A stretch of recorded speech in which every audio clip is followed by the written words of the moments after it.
Stage 4 మోకాళ్ల అరుగుదలకి నొప్పి లేకుండా కీళ్ల మార్పిడి ఆపరేషన్ చేయబడును. Doctor Ramesh Gajula, endoscopic spine ortho surgeon and pain physician, పెనిషియా spine pain ortho and sleep centre, Uppal, Hyderabad. విశాఖలో ఎడతెరిపి లేని వర్షం అయితే కురుస్తుంది ఉదయం నుంచి. మనం చూడొచ్చు ఇప్పుడు విశాఖ జ్ఞానాపురం లోతట్టు ప్రాంతం, జ్ఞానాపురం బ్రిడ్జ్ వద్ద అయితే మొత్తం వాటర్ అంతా స్టాగ్నేట్ అయిపోయి వాహనదారులు చాలా ఇబ్బంది పడుతున్నారు. ఈ నేపథ్యంలో అయితే మొత్తం అంతా జీవీఎంసీ సిబ్బంది ఎక్కడికక్కడ క్లీనప్ చేయడానికి అయితే చూస్తున్నారు. అయితే ఏపీలో భయపడుతున్న మరో అల్పపీడనం ఇప్పటికే పశ్చిమ బంగాళాఖాతంలో ఏర్పడిన అల్పపీడనం కారణంగా దంచుకొడుతున్న వర్షాలని చెప్పి వాతావరణ శాఖ అయితే చెబుతుంది.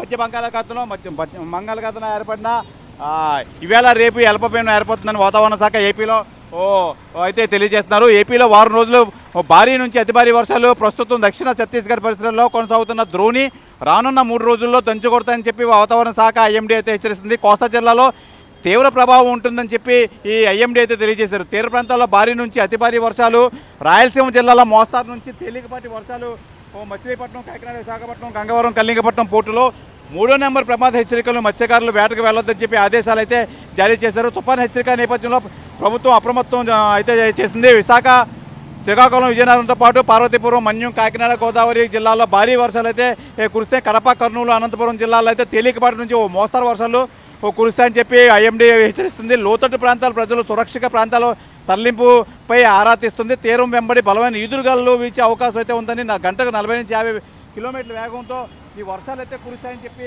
వాతావరణ శాఖ అయితే తెలియజేస్తున్నారు. ఏదేమైనా మొత్తం మీద ఈ లోతట్టు ప్రాంతాలు విశాఖలో అయితే ఇప్పటి వరకు వర్షం లేదు, చెదురుమదురు వర్షంలే అనుకున్నాము. అయితే ప్రధానంగా మనం చూసుకోవచ్చు ఈరోజు తెల్లవారుజాము నుంచి అయితే కురిసిన ఈ వర్షాలు అయితే మట్టి లోతట్టు ప్రాంతాలు ఇలాగే ఇప్పుడు జ్ఞానాపురం లాగే, అలాగే పూర్ణ మార్కెట్, అల్లిపురము, అలాగే లోతట్టు ప్రాంతాలన్నీ అయితే ఈ వర్షాలు అయితే కురుస్తున్నాయి.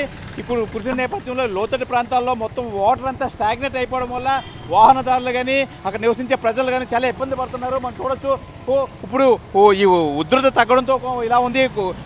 ఒక అరగంట క్రితం అయితే చాలా లోతుగా ఉండి వాహనాలు రాకపోకలు కూడా అంతరాయం కల్పిస్తున్నాయి. మనం ఇటు చూడొచ్చు జ్ఞానాపురం, ఇటు చూస్తే మట్టుకి మొత్తం ఎక్కడికెక్కడ మొత్తం స్టాగ్నేట్ అయిపోయి ఈ నేపథ్యంలో అయితే మొత్తం ఇబ్బంది అయితే పడుతున్నారు. ఈ నేపథ్యంలో జీవీఎంసీ అధికారులు, స్టాఫ్ అయితే మట్టుకి ఎక్కడికక్కడ ఇవన్నీ క్లియరప్ చేసే పనులు అయితే నిమగ్నమై ఉన్నారు. ఏదేమైనా మరో గంటలో ఇంకా భారీ వర్షాలు కురుస్తున్నాయి. మరో అల్పపీడనం అయితే వస్తుంది. ఈ నేపథ్యంలో అయితే వర్షాలు ఇంకా ఎక్కువ అయ్యే పరిస్థితి ఉంది. ఈ నేపథ్యంలో లోతట్టు ప్రాంతాల్లో ప్రజలందరినీ తరలించే ప్రయత్నాలు అయితే అధికారులు అయితే చేస్తున్నారు. ఇప్పటికే 3వ ప్రమాద హెచ్చరికలు అయితే జారీ చేశారు. మత్స్యకారులు అయితే వేటకు వెళ్ళొద్దని చెప్పి వాతావరణ శాఖ కానీ ఐఎండీ కానీ హెచ్చరించింది. ఈ నేపథ్యంలో ఈ వర్షాలు కురిస్తే అన్ని విధాలుగా ప్రజలు సహాయం పడడానికి ఈ అధికారులు అయితే సంసిద్ధంగా ఉన్నారు. ఇది ఈ విశాఖపట్నం లోతట్టు ప్రాంతం ఈ వర్షాలపై డీటెయిల్ రిపోర్ట్. కెమెరామెన్ ప్రసాద్తో సోమరామకృష్ణ, RTV, విశాఖపట్నం నుంచి. తెలుగులో ఫాస్టెస్ట్ న్యూస్ ఇప్పుడు కొత్త అవతారంలో 5 సెకండ్లోనే పూర్తి వార్తా సమాచారం మీ చేతిలో. సోషల్ మీడియా ట్రెండ్స్ మీ కళ్ళ ముందుకే live TV and voice search ఆప్షన్స్తో ఇప్పుడే డౌన్లోడ్ చేయండి. యాప్ లింక్ డిస్క్రిప్షన్లో ఉంది.